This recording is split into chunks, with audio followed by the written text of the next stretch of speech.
What's going on, guys? GregglesTV here. Just had a awesome interview with Michael Fisher, formerly of PocketNow. We talked the gamut of topics, everything from his time at PocketNow to why he left to what's on the horizon. He is an awesome guy. We had an awesome conversation during the interview, and even after the cameras turned off, we had an additional conversation. He gave me some great tips on life and on videos. So awesome guy. I hope you guys liked the interview as much as I did. He has a wealth of knowledge and he does amazing work. Enjoy. My guest today is a multi-talented man who has accomplished a lot in a short period of time, from acting in commercials and plays, voiceover work for podcast and audio case files for colleges, making YouTube videos on model boats garnering millions of views every year. But I know him as a very talented blogger and tech YouTuber, formerly of PocketNow. My guest, Michael Fisher. Michael, how are you doing? Greg, I'm fantastic. There's no possible way I'm going to live up to that intro. So anyone who doesn't know me who's watching, just prepare to be disappointed, because that makes me sound so much cooler than I am. Thank you, man. Thank you for having me. It's great to be here. Thanks for.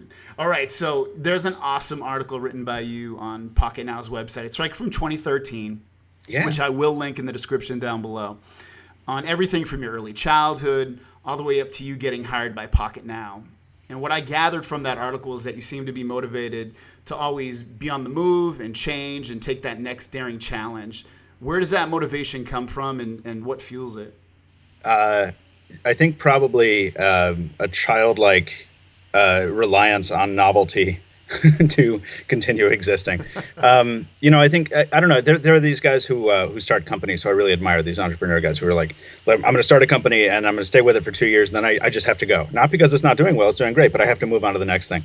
I'm not quite at that level of existence, but I do feel the need to change things up every so often. So yeah, about every 4 or 5 years, if there's not a major life change going on, I start to feel a little stagnant.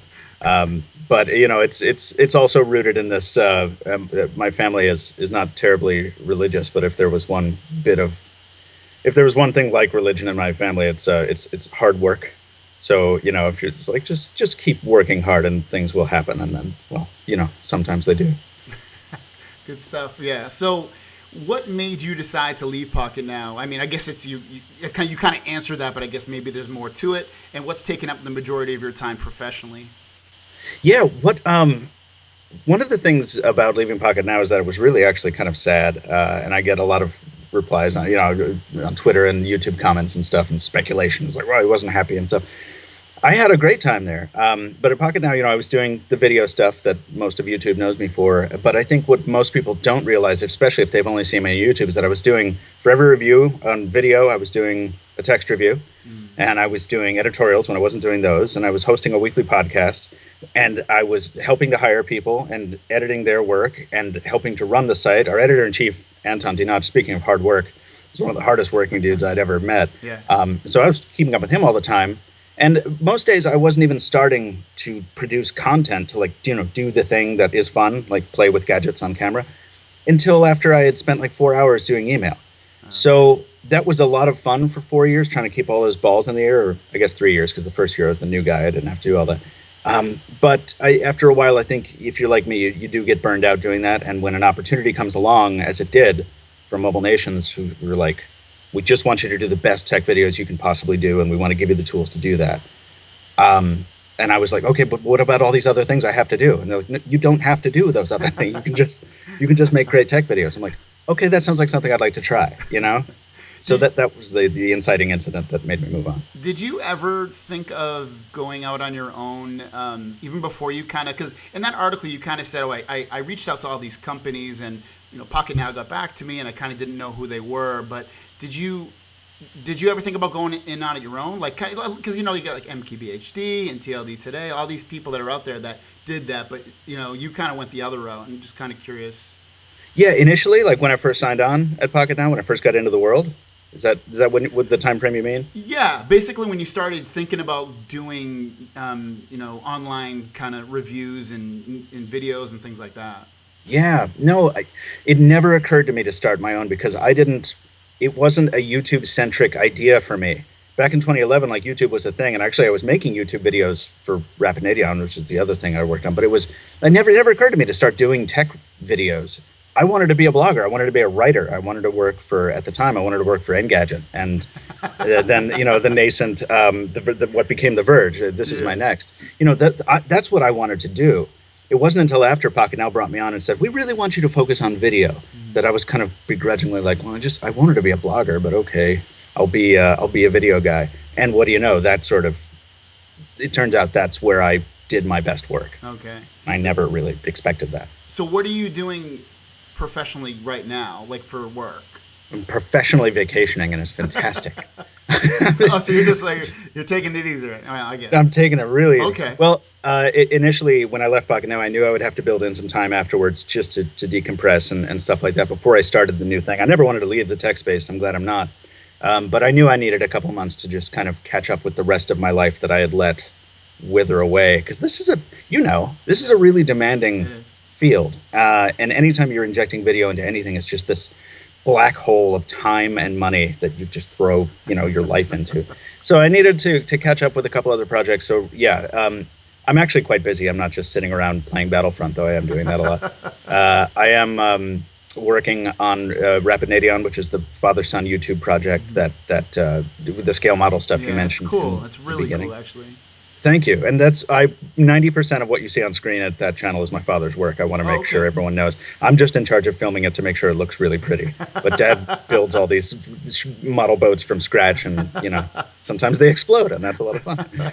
So we're working on that very fiercely, but I will be starting with Mobile Nations. I think you can expect some cool stuff I think we're saying June. Okay. I don't know if I'm allowed to say that, but I'm saying it. So June is, I think, when you can expect to see some awesome stuff from me back in the tech world again. All right, cool. That's exciting news.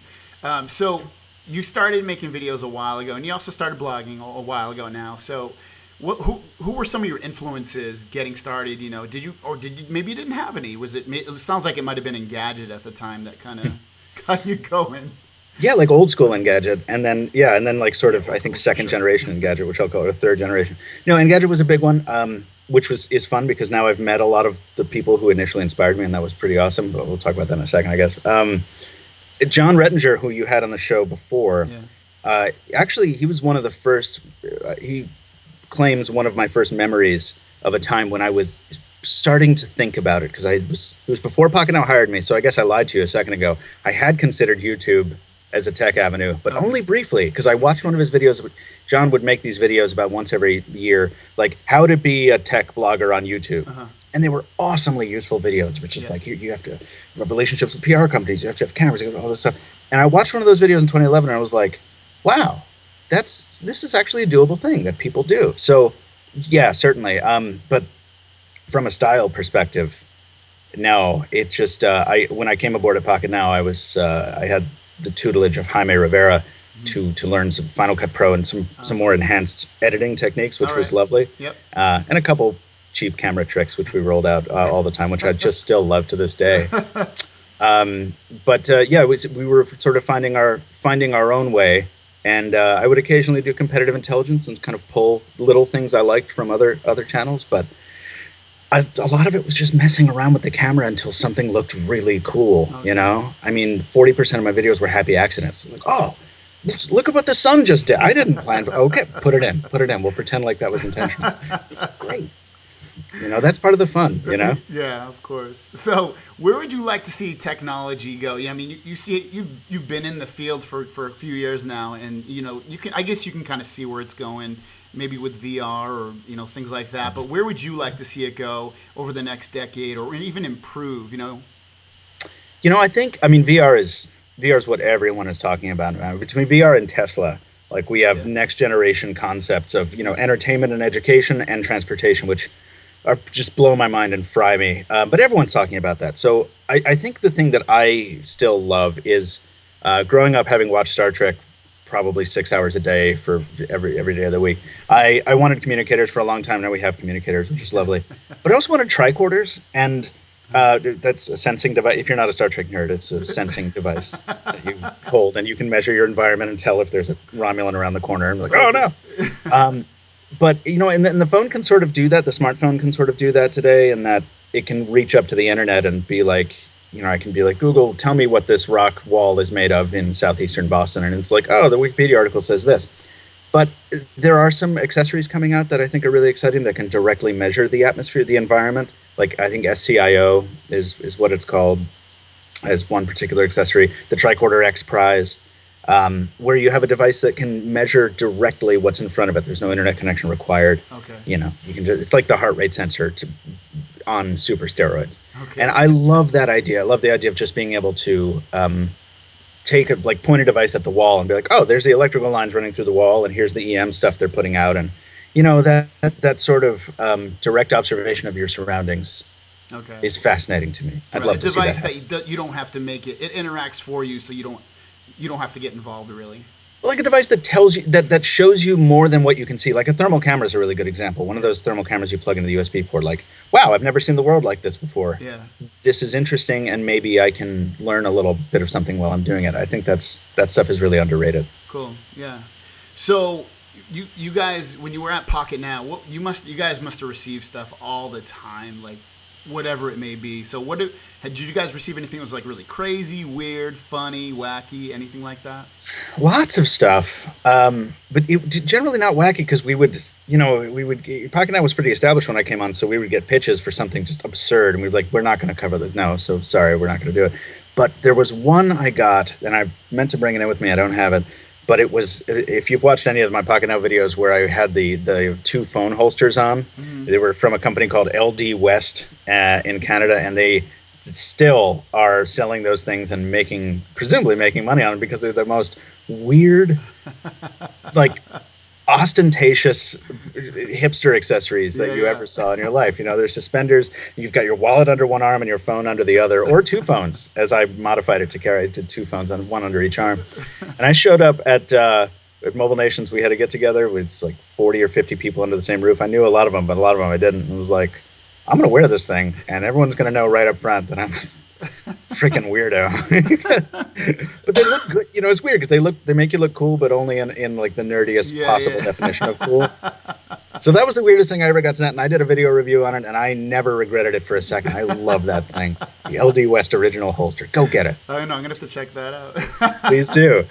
And I want to make clear I'm not sponsoring them. Like, they do not give me any money to say that at all. Unless they want to sponsor me, I'm not sponsoring. Yeah, like if they want to sponsor me, they can, and I'll talk about them even more. But no. Yeah. So did you guys, when you were at PocketNow, maybe even before or even after, maybe now, but have you ever met a celebrity or a YouTuber or a blogger that really made you awestruck? Yeah, but it wasn't who you might expect. It was, I actually met it very early in my PocketNow career. I met Austin Evans, whom you interviewed, and Marquez Brownlee, Lamar Wilson, and Ryan Bates, all at the same time. And I, as I told you, was not really cognizant of the tech side of YouTube at the time. I was more, I read stuff. I didn't watch video. So I'm at this like Samsung event or whatever, this fancy lunch with these four guys, and I'm like, oh, what do you do? Oh, you do videos? Okay, that's cool. Yeah, I do videos on occasion, whatever. And I sit down, I'm like, oh, these kids are cool, whatever.